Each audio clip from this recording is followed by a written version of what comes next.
everyone. My name is Sati. I'm the program manager here at the library. I want to thank you and welcome you all to the library for our program tonight. We are very pleased to bring another one of our global labor programs that are going to be fun-filled and enlightening for you. It's to help learn about the various countries that our community is made up of. We are very diverse, and it's good to know our neighbors and their culture and their background, so that's why we have these programs. We have our next one on May 4th, which is going to be on Pakistan and India, so be sure to come out for that. It's going to be at 6:30 p.m. It is a registered event, so please sign up for it if you can. And also on the following Saturday, May 6th, we're going to be celebrating Asian American and Pacific Islander Heritage Month. It's a mouthful. It's going to be an outdoor event, so you can explore unique cultural artifacts, traditional dresses, sample delicious foods, and enjoy traditional dance and music. So it should be a fun event. Make sure to come out. The weather hopefully will cooperate with us, and we'll be able to hold it outdoors.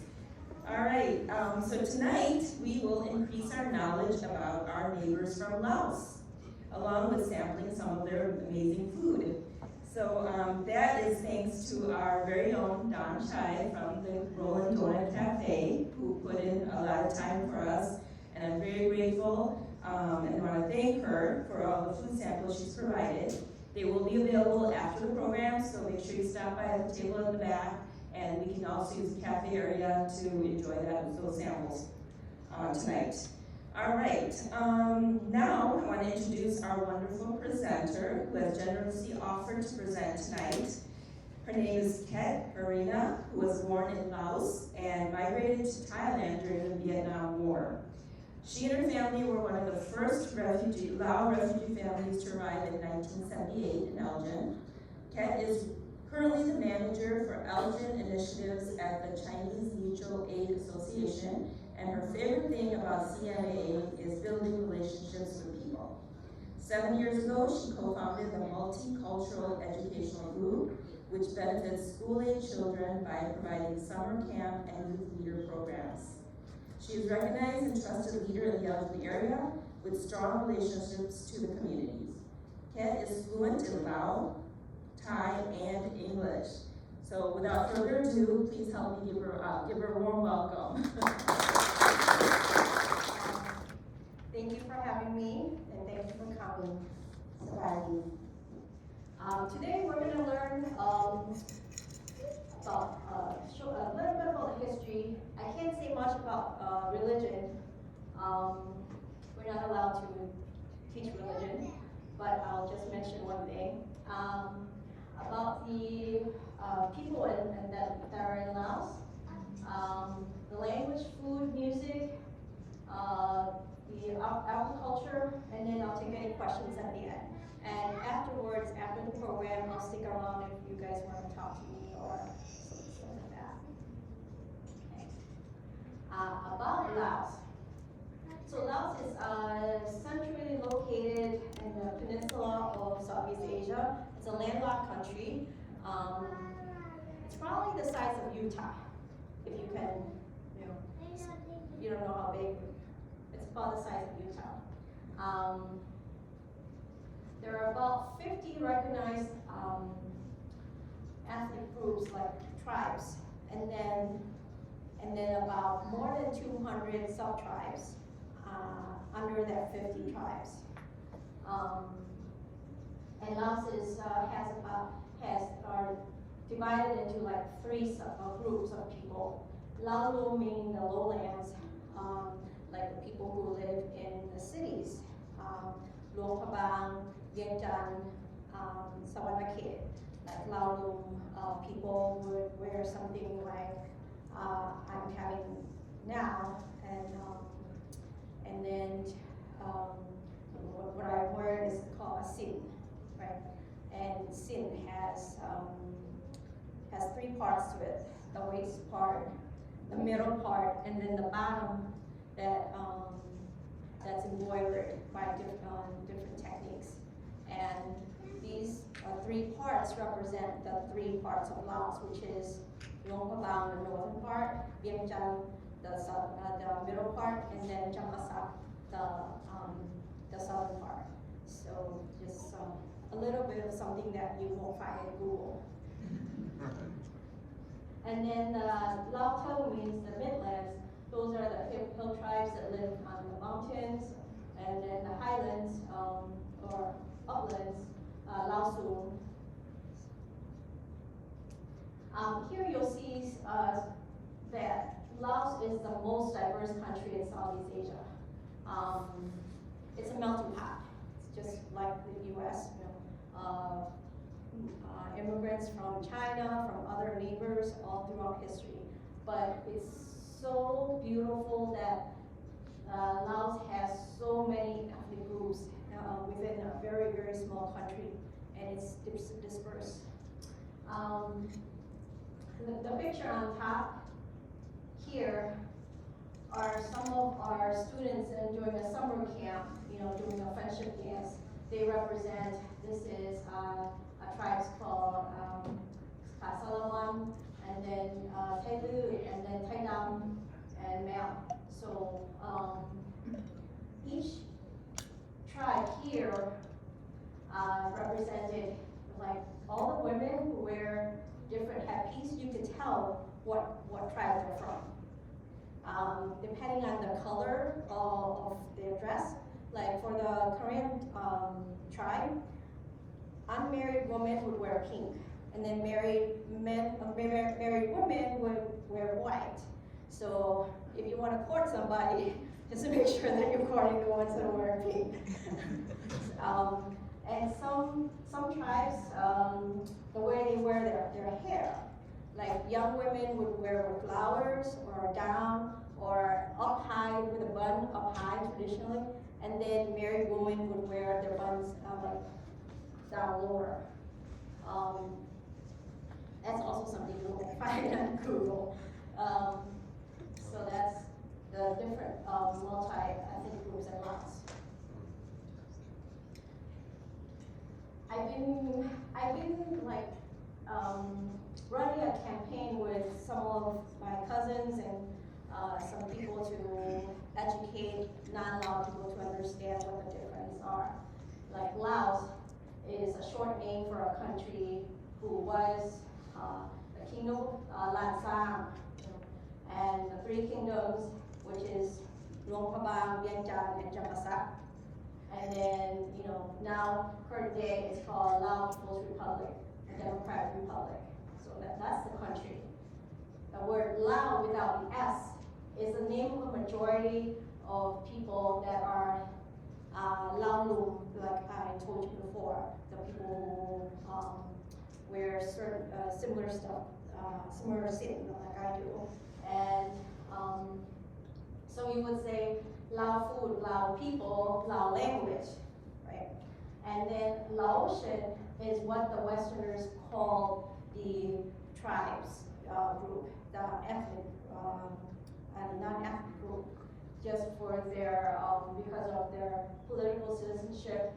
However, they're still referred to as non-ethnic Lao, like Lao Hmong, Lao Mia, Lao Kamui. So they're still Lao first, and then their tribe. So, just so that you know the difference.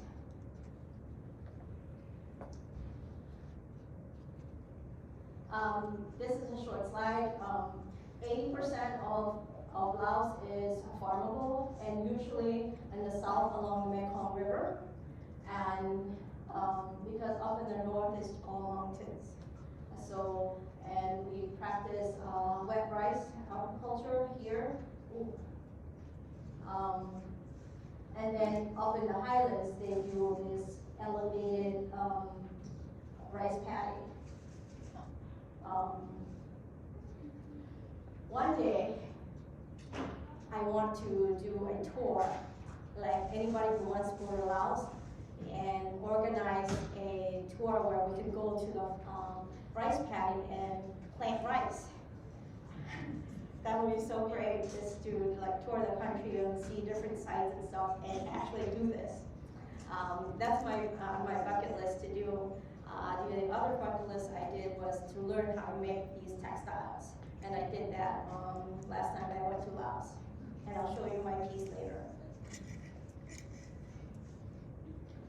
So the history of Laos, dated back in the 1300s, used to call the Kingdom of Laos, and then changed government. Now it's called the Three Kingdoms, which is Luang Yen, Ganjan, and Jamasak, like I told you. And then Kingdom of Laos is part of the French Indochina when we were colonized by the French. And so the first generation, my parents and older, they would also, French is a second language in Laos, so they would speak French. And then the Kingdom of Laos, which is independent, and then today, Laos People's Democratic Republic, which is okay.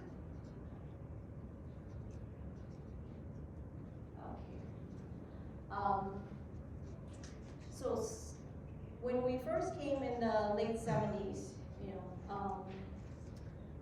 why Elgin? Why are so many Lao people come to Elgin? Does anybody know why? Okay. We're your sister city. Yes, we are sister city of our capital, Douangchay. And weren't we one of the only towns in America to accept as many Laotian people that we did, Elgin? yes, that is true too. When we were in the refugee camp, they asked us, where do you want to go? We don't know Milan, we don't know Hawaii, but we do know Elgin. So we say we want to go to Elgin. So that's how we came to Elgin, and some of the churches would sponsor us as well. My family came here, 5 children, my parents.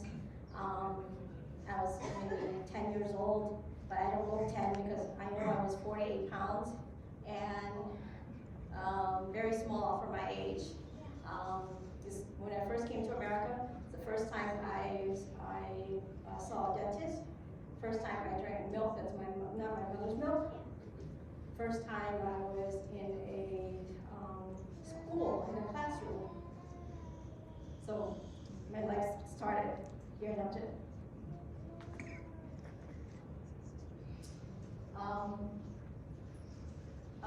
So that's how we came to Elgin, because of the war, and my father was part of the Royal Army, so we had to escape. But when we came here, back in the late 70s and early 80s, people didn't know about us, and when you don't know about people, you feel threatened. Right?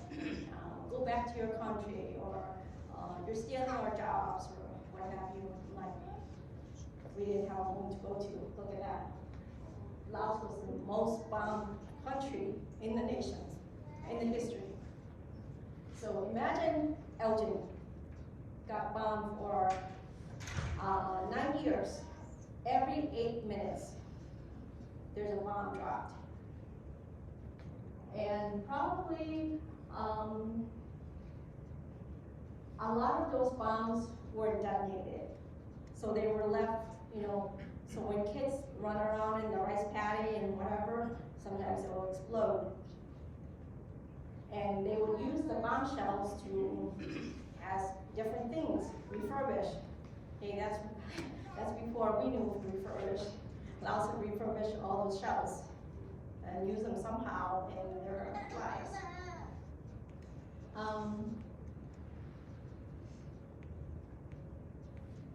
So we talked about the sister city already.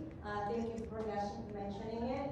And again, as President Eisenhower started the Sister City program in 1956, and Elgin Elgin area has the most Lao people outside of Laos, and the city that has the most, or the state that has the most Lao people is California. So we're the largest outside of California in the United States.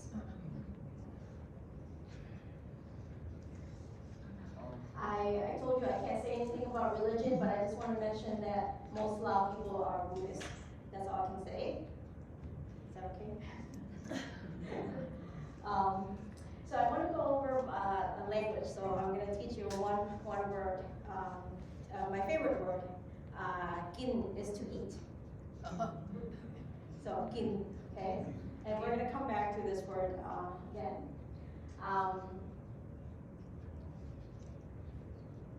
So there's about 30 million native Lao speakers in the world. About 7.5 in Laos and another 7.5 in Thailand. The rest are dispersed around the world. And it is, a language that a lot of people speak. And Lao has two scripts. The Thai script, which has 44 consonants, and the Lao script has 27. But then we have 33 vowels and 4 tones. And the tone marks, Lao is a language, one of the languages with tone marks. So depending on the tone that you use, it means different things. For example, so the tone marks are low, high, rising, and falling. So for example, the word shirt means sura. Okay. Tiger, sura. Mat, sura. So sura.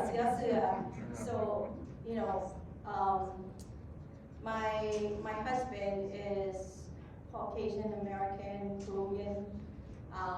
So we've been married 25 years. He has a hard time of learning Lao language because the tones that he's not used to. But then I'm also tone deaf as well for music, so so we're perfect together.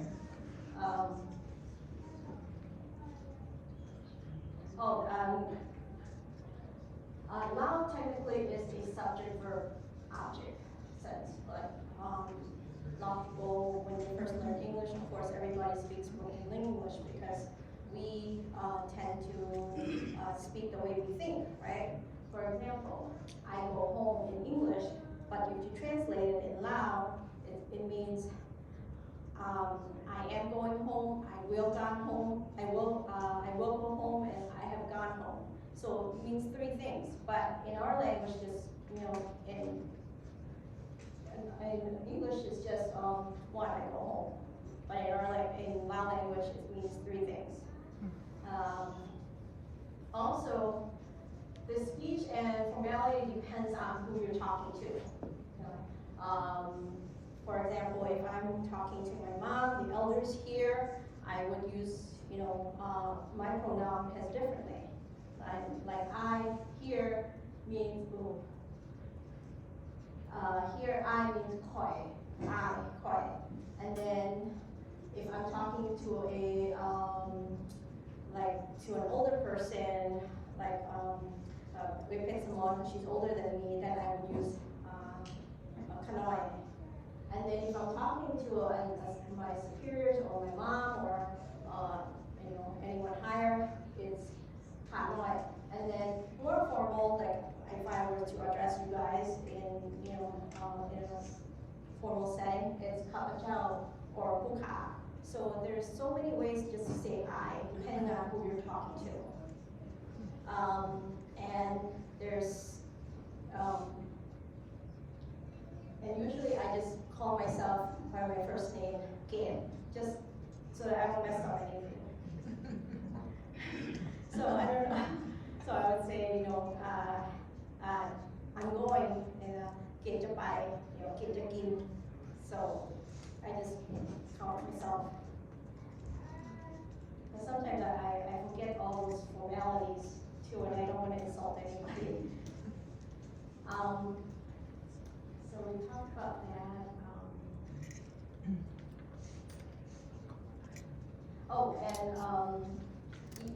If I'm responding, a yes can also be in different ways too. Like if I'm responding to my mom, yes means doi, or if I'm responding formally to Sarah, because she's my colleague, but I want to be formal, and then I would say jiao.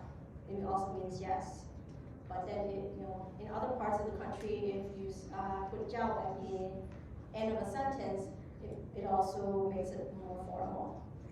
So it's a lot to take in. So we don't conjugate our verbs. We use classifiers, and we can even turn a verb into a noun by just using gan. Remember the word I told you, gin is to eat? If I say gan gin, it turns it into a noun. So,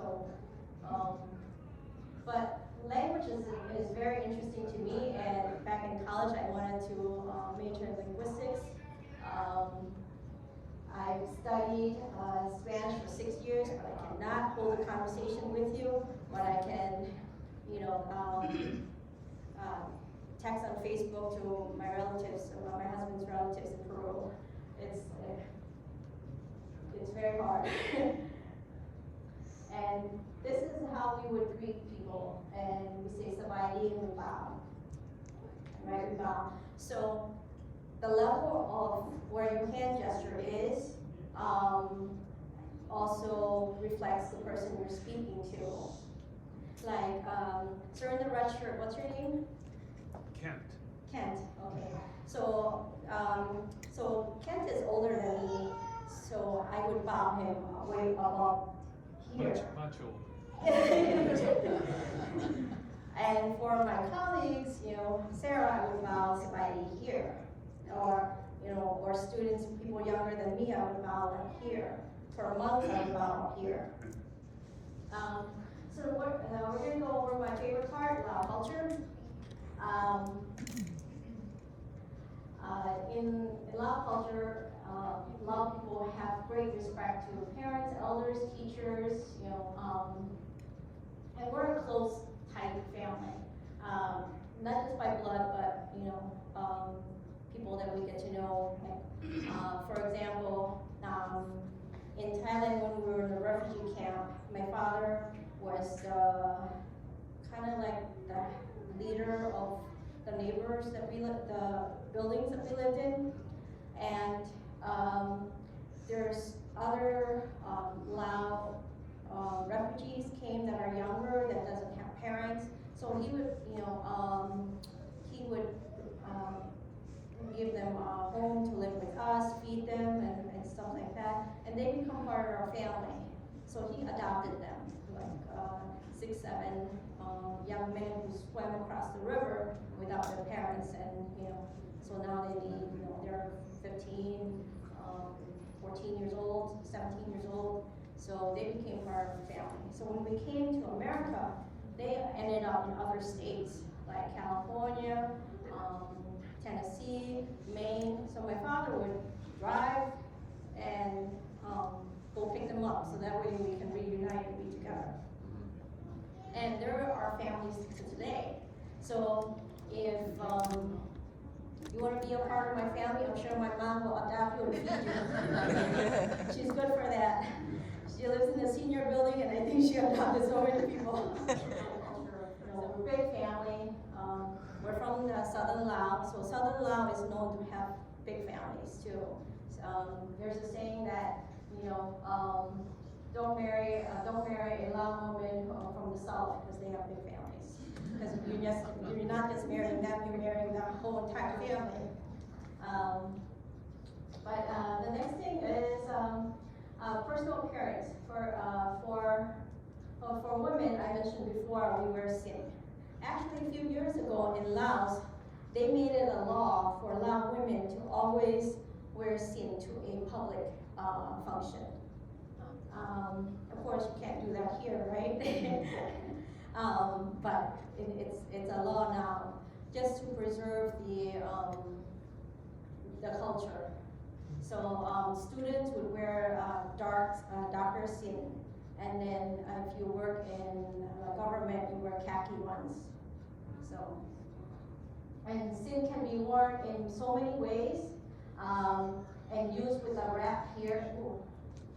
Used with a wrap here for younger girls, and usually for performances and stuff like that. with a hair bun up on top. I'm married with a flower, you know, the whole thing. And men, boys, we usually wear a sarong. It can be worn in many ways as well. I'll show you in a minute. This is Natalie, one of our dancers, and then my son James, also one of our dancers. Like I said before, we wear it so many ways. You can wear it with a shirt and with a pabin. So the pabin, you always throw it over your right shoulder and your heart, you know, for a commoner like us. Royal family would throw it over their left shoulder so you can tell who's royal or not. So if you wear it on this side and you're not royal, you're gonna get slapped. I usually wear this with a shirt here without a pabin. This is when I was dancing, so I had to wear a pabin, and you wear the pabin for temples and weddings and stuff like that. This is for normal stuff, and you could wear the pabin with a belt like that, or over your shoulder like this. Because my daughter, she was performing, and this is me and my sister in the Atlanta conference in 2017 here in Elgin. So that's different ways you can wear it. The men, you know, can wear it many ways too. This is like a farmer's one. This is like a more formal one. I went to San Fran to help a friend do a fundraising event. And so I dressed up these guys in different ways, and they modeled for us. They were so generous with their time. And then this is my son James, preparing him for a dance. So the men's sarong is about 5 yards. So extend really high, really long, and then you tie it, and then you throw it under your legs and tuck it in your back. This is us as a team at the Chicago Coalition, and now we are modernizing it. My sister Berg, she's a fashion designer, so she's great. So she made she made this to modernize it. Instead of a tubal skirt, she made it into something different, and then made it into like a pencil skirt. So many ways you can wear it, and wear it with any top, modern top. This month is Lao New Year. So it's usually celebrated around the 13th through the 15th. Lao people celebrate it all month long, you know, because it's April, it's hot, people splash water on each other, there's so many festivals. But I just wanted to mention here that we celebrate for 3-4 days, and the first day is the last day of the old year. So we prepare for the new year. We clean our house, get ready to go to the temple and prepare things. So that's the last day of the old year. And then the second day is a null year. We don't work that day. You know, we rest, we just eat and stay home and just don't do any work because it's a null day, neutral day. And then the third day is the first day of the new year. That's where we celebrate, go to temples, eat, dance, party, have a blast. That's how we celebrate our new year.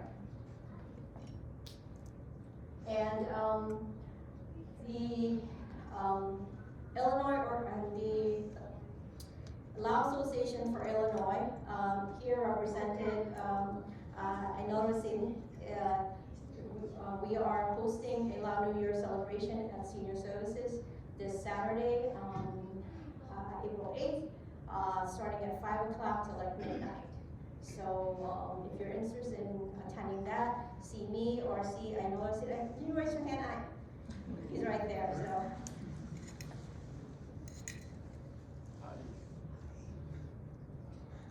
So this is another culture. So we celebrate New Year's by a Basi ceremony, what I call blessing ceremony. It's not a religious ceremony, it's our culture, it's part of our culture. And we do it around this bowl that's made with banana leaf, some flowers, strings, and fruits and food and drinks.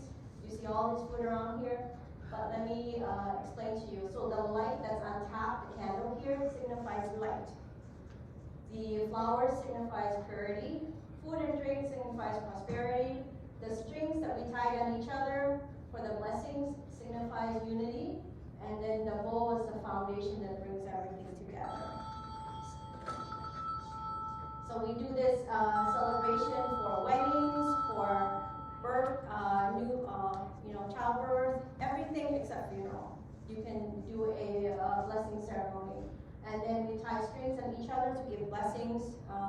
We take the strings, brush it away. May all bad things go away. And then brush it inwards. May all good things come to you. And then you can say whatever you like for that person. You know, may you be well. May you no harm come to you. May no difficulties come to you. May you be safe. Whatever it is you want to tell them. That's where all.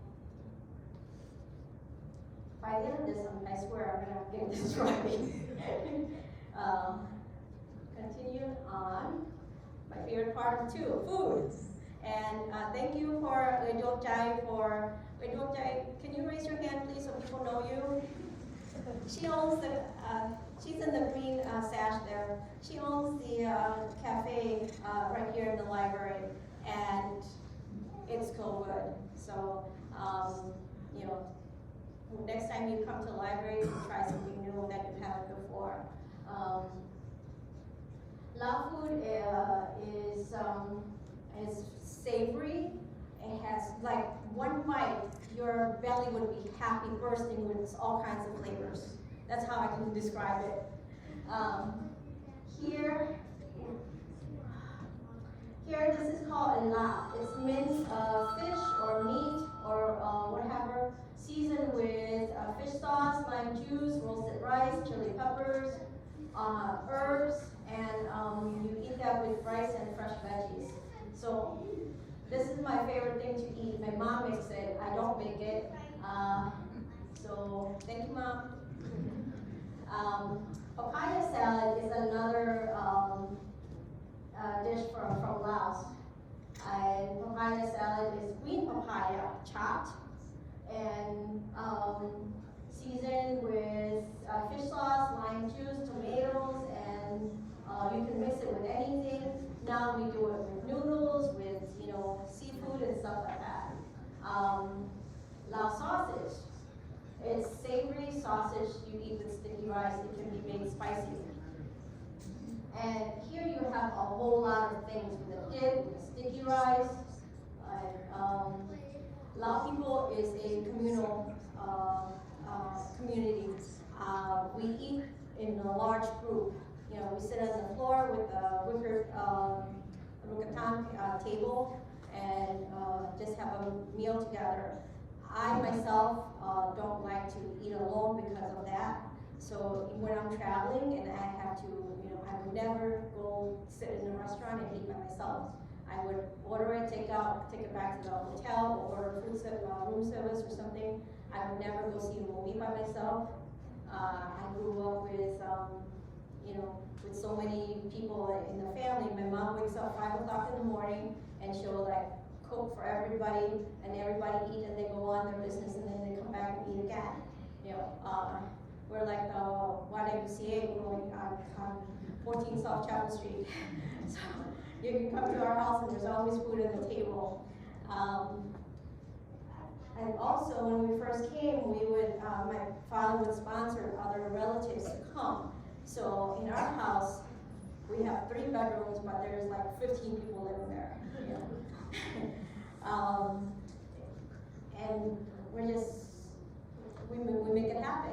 They work in a factory earning, minimum wage, $3.15 per hour, yet put 5 kids through school and be able to feed, extended families and whoever needs a meal. Okay. Last one is Lao music and dance and stuff like that. again, this is my, yeah, I did it. This is my son, and his dance partner, Natalie. This is the can. It's a loud instrument made with bamboo, and this black part is when you blow into it, it's a gore. And then the holes in here on the finger where you blow in and out, and it makes, melody or music. And you'll hear it in the next dance when the kids will perform.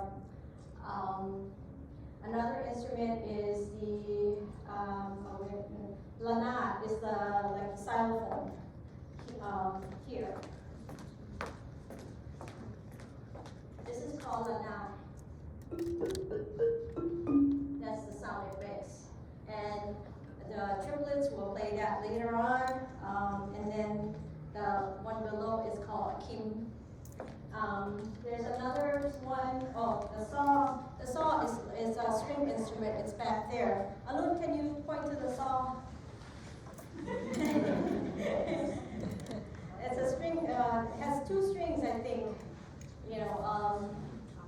I can't even say it's a violin, but it's a fiddle. I don't know. And then the Congo is like a circular, elevated cymbal, and then you hit on it.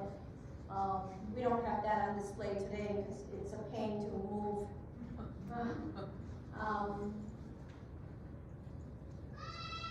That ends my presentation. And then you guys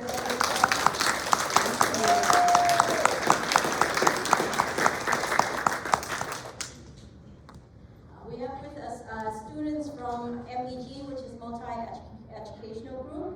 Guys, come on up.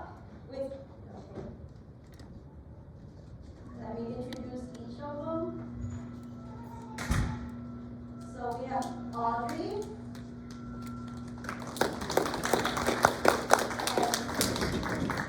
My nephew Phoenix. And then Xilin, Audrey's younger brother. Alun's children. And Rhea is here too, right? Hi, Rhea. And then the last one is my niece, Tida. So we have two sets of brothers and sisters. And they're going to do Sian Can Lao is the sound of the instrument called can. And the background of it is, the boys are serenading the girls with the sound of his music. Please enjoy.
audience participation, I'm going to teach you how to do a lambo. It's a friendship dance where it's a free dance. We do this for weddings and parties and stuff like that. So if you're up for it, please grab a partner and come on up here with me, and we can dance together and finish the program. But right now I'm going to invite, I need a partner, so I'm going to invite my friend Alun to come and be my partner. Start off, first we bow to each other, and then we start dancing. What's happening with the music?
Lao arts that we have along the wall and back there, and more fabrics and textiles.